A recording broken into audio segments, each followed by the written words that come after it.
अध्यात्म की गंगा का कद इतना ऊंचा और इतना विशाल है कि हर कोई उसमें डुबकी लगा लेना चाहता है। बड़े बड़े फिल्मी सितारे, सेलिब्रिटी, बिजनेसमैन महाकुंभ के आध्यात्मिक चुंबक से खींचे चले आए और उनकी दुनिया बदल गई। कुछ ऐसा ही करिश्मा ममता कुलकर्णी के साथ भी हो गया है। जो कोई भी उन्हें देख रहा है, उनके मुंह से यही निकल रहा है कि फिल्मी दुनिया की चमक दमक का जो अंधेरा है और उसमें जो सांसारिक जहर है, क्या अध्यात्म की मदद से उसे हराया जा सकता है। ममता कुलकर्णी की इन तस्वीरों में अध्यात्म का विस्तार दिखाई दे रहा है। उन पर अखाड़ों की परंपराओं का गहरा असर हुआ है, ये साफ पता चल रहा है। आज हर कोई ये जानना चाहता है कि ममता कुलकर्णी स्टारडस्ट के कवर से महामंडलेश्वर के पद तक कैसे पहुंच गई। आने वाले दिनों में उनका नाम ममता कुलकर्णी नहीं बल्कि यामाई ममता नंदगिरी होगा। ठीक सुना आपने, यामाई ममता नंदगिरी, क्योंकि अब वो किन्नर अखाड़े की महामंडलेश्वर बन रही हैं। इसके लिए उन्होंने प्रयागराज में संगम तट पर पिंडदान किया। जब ममता किन्नर अखाड़े पहुंची तो उन्हें देखने के लिए लोगों की भीड़ लग गई। उनके साथ सेल्फी और फोटो लेने के लिए लोगों में होड़ मच गई। वैसे स्टारडम का ये दौर एक बॉलीवुड स्टार के तौर पर ममता कुलकर्णी ने खूब जिया है।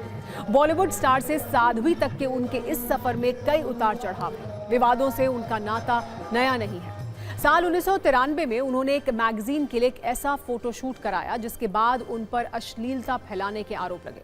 कई जगहों पर प्रदर्शन हुए। इस मामले में ममता कुलकर्णी पर 15,000 रुपए का जुर्माना भी लगा। ममता कुलकर्णी 90 के दशक में युवाओं के दिलों और दिमाग में ट्रेंड करती थी। कई हिट फिल्मों में उन्होंने काम किया, लेकिन उनका फिल्मी सफर ज्यादा लंबा नहीं चला। बॉलीवुड की चमक धमक से गुमनामी की गलियों में वो खो गईं और 2015 में अचानक उन पर ड्रग तस्करी के आरोप लगे। केन्या में इसी वर्ष ड्रग तस्कर विक्की गोस्वामी के साथ उन्हें हिरासत में लिया गया। ये भी कहा गया कि ममता ने विक्की से शादी कर ली थी, लेकिन ममता ने इस बात की कभी पुष्टि नहीं की। अपराध की दुनिया के बाद अब ममता अध्यात्म की ओर मुड़ चुकी हैं। अब ममता महामंडलेश्वर हो चुकी हैं। ममता के इस अवतार से हैरान तो कई लोग हैं, लेकिन वो कह रही हैं कि ये तो उनका सौभाग्य है कि सनातन ने उनको चुना है। हालांकि ममता कुलकर्णी अच्छे से समझ चुकी हैं कि अब उन्हें अपने निर्जीव करियर को एक आध्यात्मिक मोड़ दे देना चाहिए।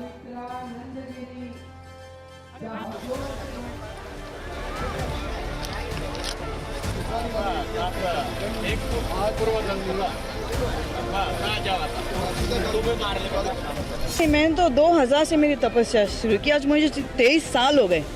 ध्यान, तप और ये जो महामंडलेश्वर की उपाधि होती है, ये मेरी काफ़ी मेरी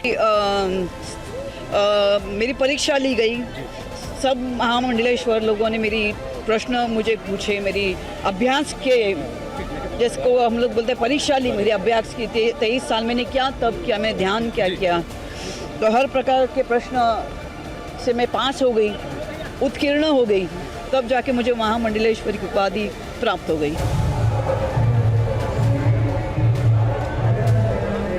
किन्नर अखाड़ा ममता कुलकर्णी को महामंडलेश्वर बनाने जा रहा है। उनका नाम